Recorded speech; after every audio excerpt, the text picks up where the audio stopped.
বিসমিল্লাহির রহমানির রহিম। সুপ্রিয় শিক্ষার্থীবৃন্দ, আসসালামু আলাইকুম। আশা করি সবাই ভালো আছো। বনশ্রী ন্যাশনাল আইডিয়াল স্কুলের হোম স্কুলিংয়ের পক্ষ থেকে আমি মোহাম্মদ কামরুজ্জামান রনি সবাইকে শুভেচ্ছা ও স্বাগত জানিয়ে শুরু করছি আমার আজকের ক্লাস। আজ আমি নবম শ্রেণীর শিক্ষার্থীদের জন্য পরিমিতির একটি গুরুত্বপূর্ণ টপিকস নিয়ে অনুশীলনী 16.2 নিয়ে আলোচনা করব। তোমরা জানো তোমাদের নবম শ্রেণীর প্রথম অ্যাসাইনমেন্টে এই পরিমিতি অংশটুকু নিয়ে 2টি সৃজনশীল আছে। তাই তোমরা যদি আজকের আমার এই ক্লাসটি লক্ষ্য করো তা আমি আশা করি তোমরা কিছুটা হলেও উপকৃত হবে। তো বন্ধুরা, চলো প্রথমে আমি বলে নিই, আজ তোমাদের আমি পাঠ্য বইয়ের ইম্পর্টেন্ট কয়েকটি অঙ্ক করাবো। আর আজকে আমার ক্লাস নাম্বার হবে 46, অর্থাৎ এর আগে 45টি ক্লাস হয়েছে, আজ 46 নং ক্লাস। যেহেতু পাঠ্য বইয়ের অঙ্কগুলো দেখাবো তোমাদেরকে, তাই বেটার হয় তোমরা বইটা যদি সাথে নিয়ে নাও। অনুশীলনী 16.2 পরিমিতির 8 নম্বর অঙ্ক, তোমাদের বইয়ের 8 নম্বর অঙ্কটা দেখো। একটি সামান্তরিকের ক্ষেত্রফল একটি বর্গক্ষেত্রের সমান, অর্থাৎ সামান্তরিকের ক্ষেত্রফল যা বর্গক্ষেত্রের ক্ষেত্রফলও তা। সামান্তরিকের ভূমি 125 মিটার এবং উচ্চতা 5 মিটার হলে বর্গের কর্ণের দৈর্ঘ্য নির্ণয় করো। খুবই ইম্পর্টেন্ট একটি প্রশ্ন। চলো আমরা শুরু করি। আমি দুইটা ছবি আঁকছি, একটা হচ্ছে সামান্তরিকের, একটা হচ্ছে বর্গের। এই সামান্তরিকের ক্ষেত্রফল যা, এই বর্গের ক্ষেত্রফলও তা। সামান্তরিকের দেওয়া আছে ভূমি 125, উচ্চতা দেওয়া আছে, যদি আমি এখান দিয়ে হাইট চিন্তা করি, উচ্চতা দেওয়া আছে 5। তাহলে এই সামান্তরিকের ক্ষেত্রফল আমাকে আগে বের করতে হবে, আর এই সামান্তরিকের ক্ষেত্রফলই হবে বর্গক্ষেত্রের ক্ষেত্রফলের সমান। তো চলো প্রথমে লিখব, দেওয়া আছে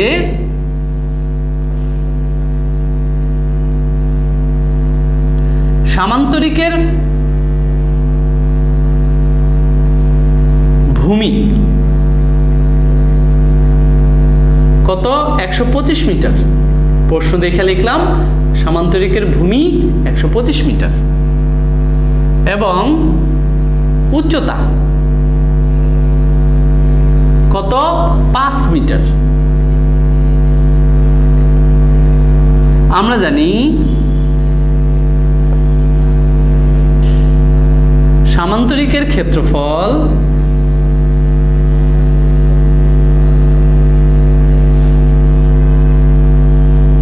সমান, সামান্তরিকের ক্ষেত্রফলের সূত্র হচ্ছে ভূমি গুণ উচ্চতা। এত বর্গ একক। এখানে ভূমি হচ্ছে 125, উচ্চতা হচ্ছে 5। এটাও মিটার, এটাও মিটার, ক্ষেত্রফল হবে বর্গ মিটার।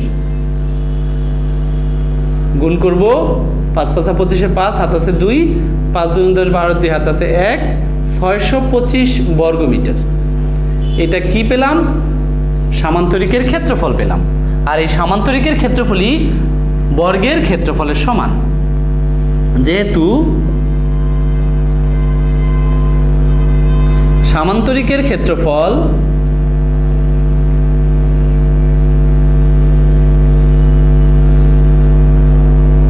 বর্গের ক্ষেত্রফলের সমান,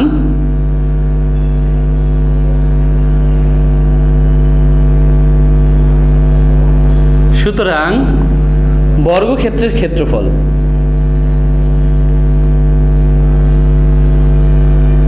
প্রশ্ন অনুসারে আমরা বর্গক্ষেত্রের ক্ষেত্রফল বলতে পারি 625 বর্গ মিটার। এখন আমার দরকার কি? দরকার হচ্ছে কর্ণের দৈর্ঘ্য।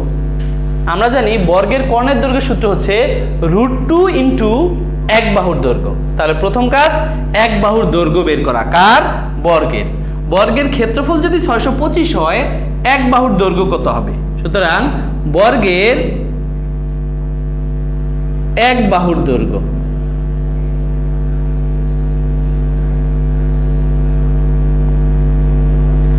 হবে √625 এত বর্গ মিটার। 625কে তোমরা ক্যালকুলেটর রুট করলে ক্যালকুলেটর তোমাদেরকে দেখাবে শুধু 25। এত মিটার। দৈর্ঘ্য তো বর্গ হবে না, দৈর্ঘ্য শুধু মিটার হবে। এক বাহুর দৈর্ঘ্য 25 মিটার পেলাম। আর এক বাহুর দৈর্ঘ্য জানলে বর্গের কর্ণের দৈর্ঘ্য তোমরা সবাই জানো, আমরা জানি বর্গের কর্ণের দৈর্ঘ্য। বর্গের কর্ণের দৈর্ঘ্যের সূত্র হচ্ছে 2 × √2 × এক বাহুর দৈর্ঘ্য। এত একক। আমার √2 যা আছে তাই থাকবে।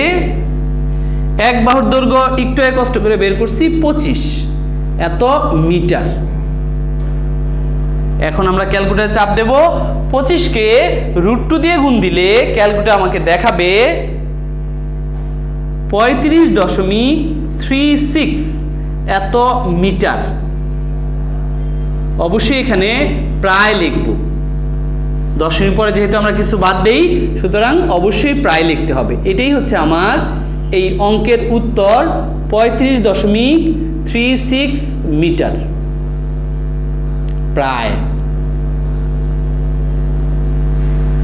শিক্ষার্থী বন্ধুরা, আশা করি তোমরা বুঝেছ। চলো আজকের পরবর্তী অঙ্ক, 10 নম্বর অঙ্ক, একটা ইম্পর্টেন্ট অঙ্ক। একটি রম্বসের পরিসীমা 180 সেন্টিমিটার। পরিসীমা মানে কি? 4 বাহুর যোগফল দেওয়া আছে 180। ক্ষুদ্রতম কর্ণটি 54 সেন্টিমিটার। আমরা জানি রম্বসের দুইটা কর্ণ থাকে, একটা বড় একটা ছোট। ক্ষুদ্র কর্ণ দেওয়া আছে 54 সেন্টিমিটার। বলছে এর অপর কর্ণ ও ক্ষেত্রফল নির্ণয় করো। রম্বসের একটা কর্ণ দেওয়া আছে, আমার কাজ হচ্ছে আরেকটা কর্ণ বের করা। তাহলে ক্ষেত্রফল বের করা একদম সহজ হবে।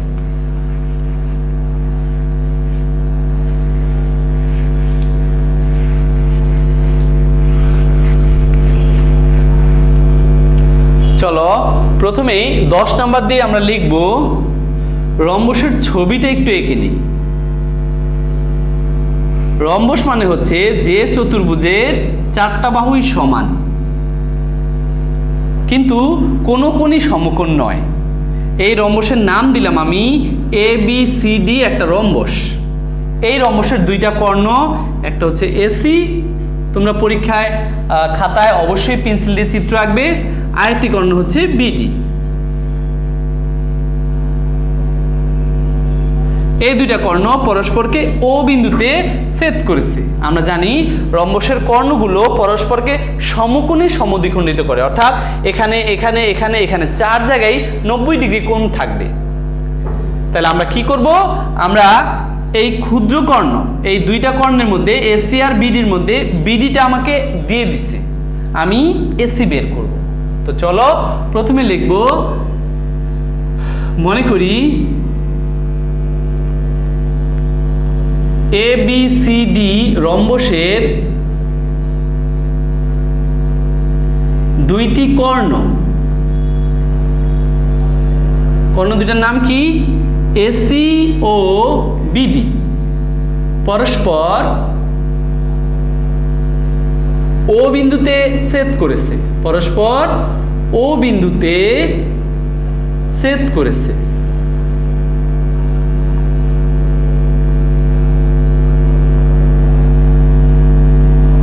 দেওয়া আছে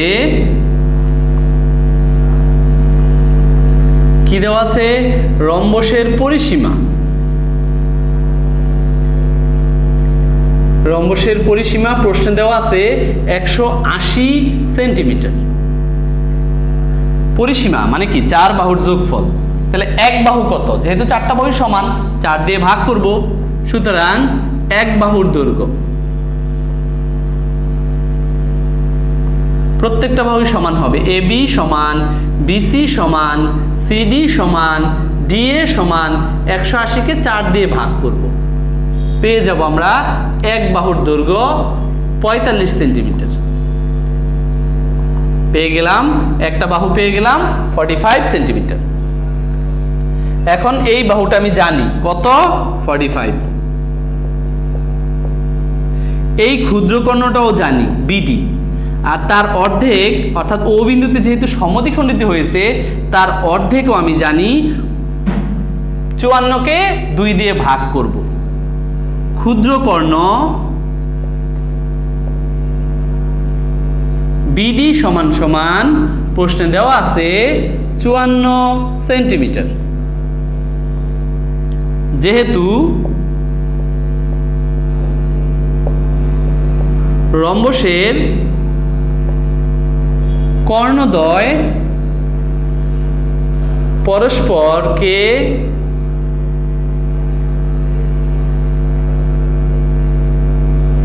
সমকোণে সমদ্বিখণ্ডিত করে, সমকোণে সমদ্বিখণ্ডিত করে,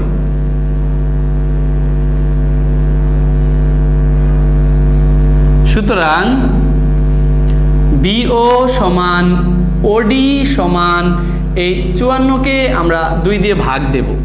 ক্যালকুলেটর আমাদেরকে 27 সেন্টিমিটার দেখাবে। পেয়ে গেলাম ওবি কর্ণটা 27 সেন্টিমিটার। এখন আমি এই বাহু জানি, এই বাহু জানি, এটাও জানি, এখানে 90 ডিগ্রি কোণ আছে। তাহলে এই বাহুটা বের করব কিভাবে? পিথাগোরাসের উপপাদ্য অনুসারে। কেন? এটা একটা সমকোণী ত্রিভুজ যার কোণ ও অর্থাৎ এ ও বি হচ্ছে এক সমকোণ। লিখব এখন ত্রিভুজ এ ও বি একটি সমকোণী ত্রিভুজ যার কোণ এ ও বি সমান 90 ডিগ্রি বা এক সমকোণ। তাহলে পিথাগোরাসের উপপাদ্য হতে পাই, পিথাগোরাসের উপপাদ্য হতে পাই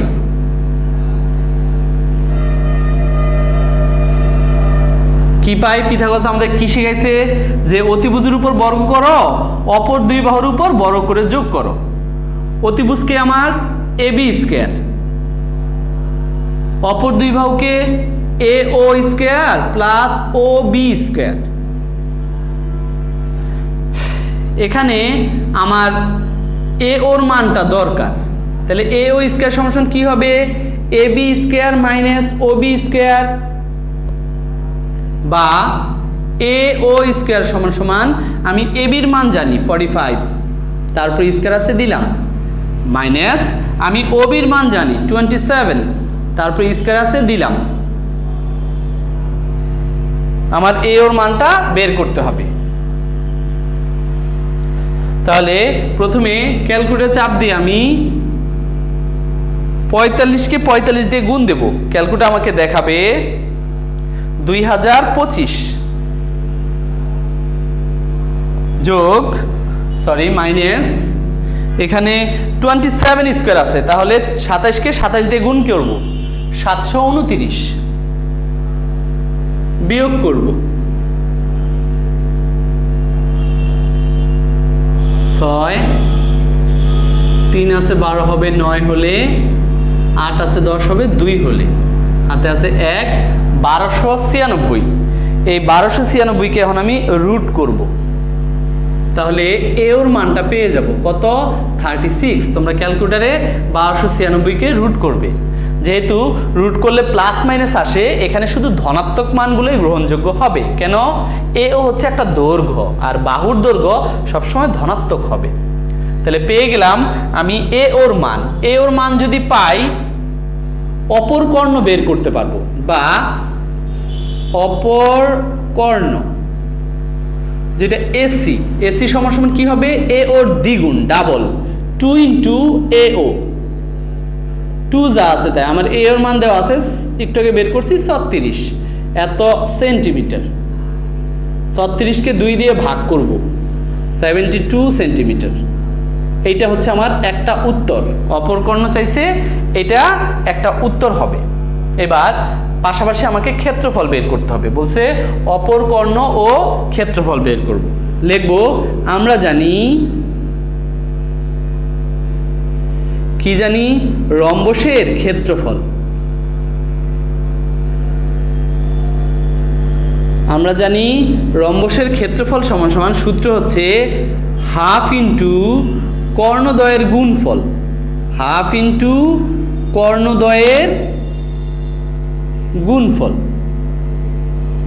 অবশ্যই বর্গ একক হবে। হাফ যা আছে তাই। আমার একটা কর্ণ হচ্ছে এসি, যেটা একটু কষ্ট করে বের করছি, আর একটা কর্ণ প্রশ্নে দেওয়া আছে বিডি। হাফ যা আছে তাই। এখানে এসির মান হচ্ছে 72 বের করছি, বিডির মান প্রশ্নে দেওয়া আছে 54 54 এত বর্গ সেন্টিমিটার। এই নিচের 2 দিয়ে উপরের 72কে কাটলে 36। ক্যালকুলেটরে আমি 36 আর 54 গুণ করলে ক্যালকুলেটর আমাকে দেখাবে 1944 বর্গ সেন্টিমিটার। শিক্ষার্থী বন্ধুরা, এটা আরেকটা উত্তর। তাহলে আমার এই অঙ্কের 2টা উত্তর হচ্ছে, একটা 72 সেন্টিমিটার, আরেকটা হচ্ছে 1944 বর্গ সেন্টিমিটার। শিক্ষার্থী বন্ধুরা, আশা করি তোমরা বুঝেছ। তারপরও আজকের ক্লাসে যদি কোথাও কোনো সমস্যা হয় তাহলে আমি তোমাদেরকে অনুরোধ করব, এখানে আমার মোবাইল নাম্বার দেওয়া আছে, তোমরা চাইলে এখানে ফোন দিতে পারো। আমি চেষ্টা করব তোমাদের যে কোনো সমস্যা সমাধান করতে। শিক্ষার্থী বন্ধুরা, তোমরা অবশ্যই অ্যাসাইনমেন্ট খাতায় খুব সুন্দরভাবে কাজগুলো করবে। যে প্রশ্নগুলো দেওয়া আছে বোর্ড থেকে, সেই প্রশ্নগুলো তোমরা খুব সুন্দরভাবে লিখে উত্তরগুলো করবে। কোথাও কাটাকাটি করা যাবে না, খাতা একদম পরিষ্কার পরিচ্ছন্ন থাকতে হবে। অবশ্যই পেজের এক পাশে লিখবে আর চেষ্টা করবে চারপাশে মার্জিন দিয়ে সুন্দরভাবে লিখতে। আবার দেখা হবে নতুন কোনো ক্লাসে নতুন কোনো বিষয় নিয়ে। সে পর্যন্ত ভালো থাকো। আল্লাহ হাফেজ।